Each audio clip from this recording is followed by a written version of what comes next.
So I guess the best place to start is what is the Open Printing organization?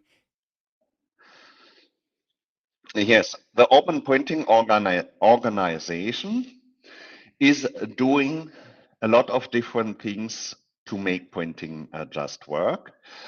In Mainly, we are hosting the printing stack, the software stack for printing Mhm, in free software, where the main part is CUPS. mhm, This is the actual print environment. This is the daemon which gets the print jobs from the applications and passes the print jobs onto the printers and converts the data as needed.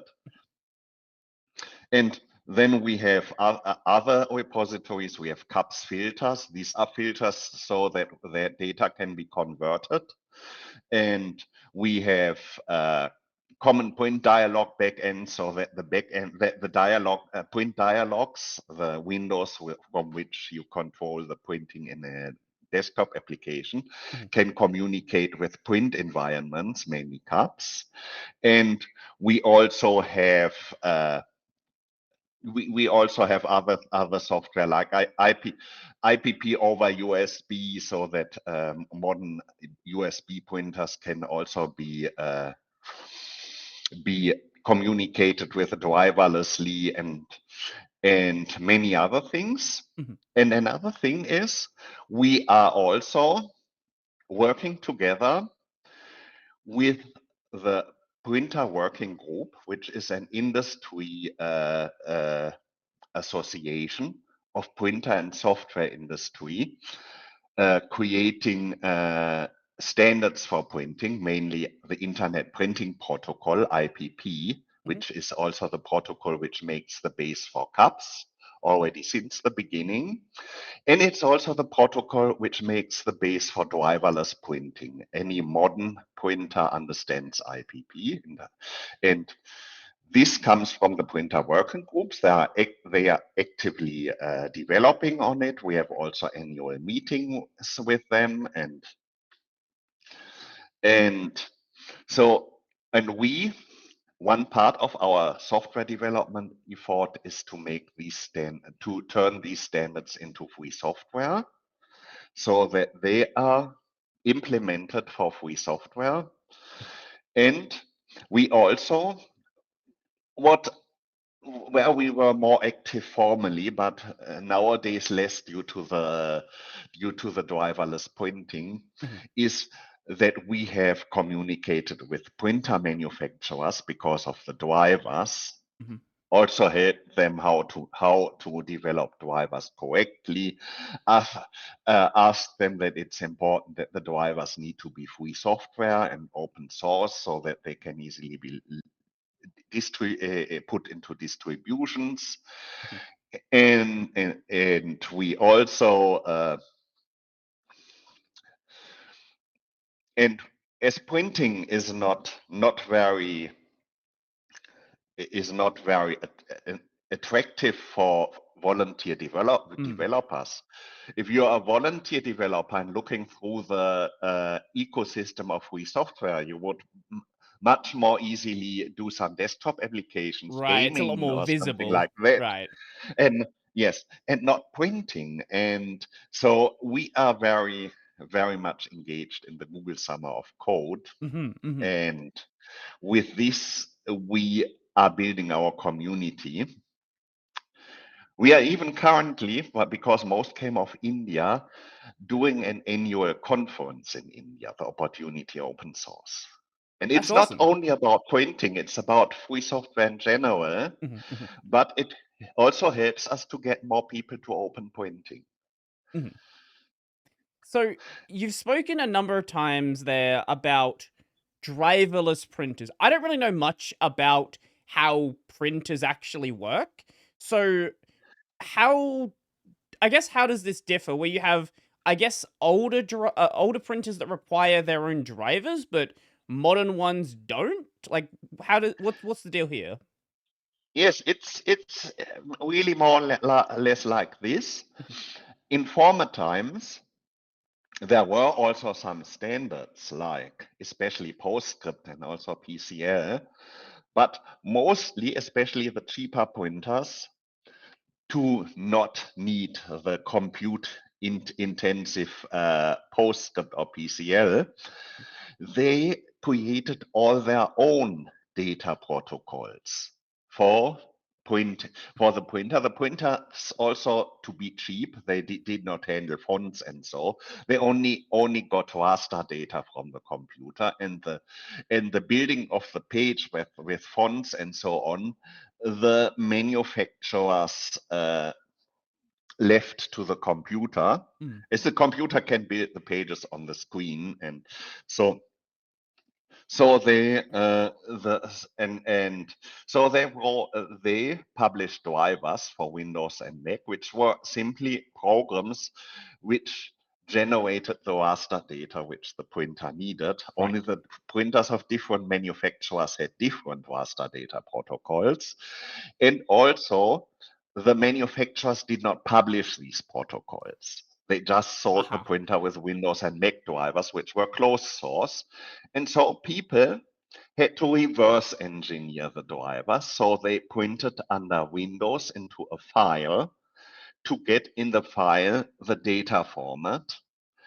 And then they tried to understand the format and to resample the format with a self-written program for Linux as free software. And this often students did because they had no money, and so they had only their $30 cheapo printer and wanted to make this work under Linux, and so they wrote these drivers. And so in the beginning of my time, I was collecting these drivers and taking care that they were all working with CUPS. And therefore, we have the printer driver database, Fumatic, on OpenPrinting, which lists all the printers, how well they work with Linux, with which drivers, and also the database contains the command line for the drivers, as the drivers are all done by different persons. They are sometimes little filters which convert a generic raster format generated by Ghostscript into the printer's actual format. It was easier to integrate them in distributions, as a distribution could simply add a package for that. But there were also very many drivers which were a piece where a third party, some student or so, created a piece of Ghostscript code which one has to add to Ghostscript and to build into Ghostscript. One has to recompile Ghostscript to add this driver, like from the times when we had no kernel modules yet, in the Right. beginning of the kernel, when one had to recompile the whole kernel to add a driver. And so I had to take care that I was also in the beginning from 2000 to 2006 responsible for the printing stack in Mandrake Linux. I had to take care that the distro contained all these extras. So the Ghostscript package had tons of patches with all these extra code pieces And I'm sure that of, created a lot of, of of maintenance yes. challenges. Yes. This was really a maintenance nightmare in the beginning of my work.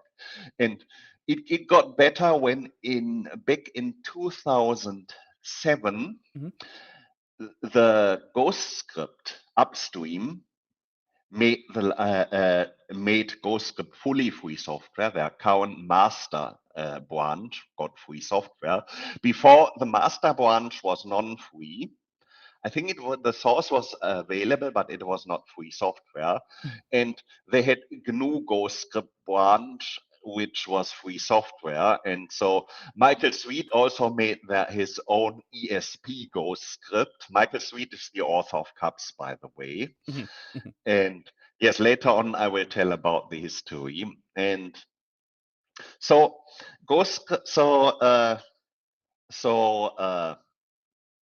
then we had Ghost. So then we had these different flavors of Ghostscript, and when in 2008 the upstream developers of Ghostscript, Artifacts, made the master branch free software, then I did the grand unified Ghostscript. I put all these little drivers into the upstream Ghostscript. I improved the build system that one had the standard configure, make, install, and such things. I did a lot of changes on Ghostscript, and after that we had then one Ghostscript for everyone. So what is the difference then with, I believe you said it was IPP? Yes, the Internet Printing Protocol. So is this like a standardized approach of handling printing then? Is that what's changed now? Yes. It's a standard communication protocol for printing. Michael Sweet and some other people have created it back in the late 90s. And with this, Michael Sweet has also created CUPS. CUPS, this is an abbreviation. It means Common Unix Printing System. In the late 90s, Linux was a niche, and we had the workstations with commercial Unix operating systems like IRIX, Digital Unix, Solaris, and so on. And Mike has written a printing system which was supposed to make printing easier on all these systems. So not also Linux naturally, but also all these commercial Unixes.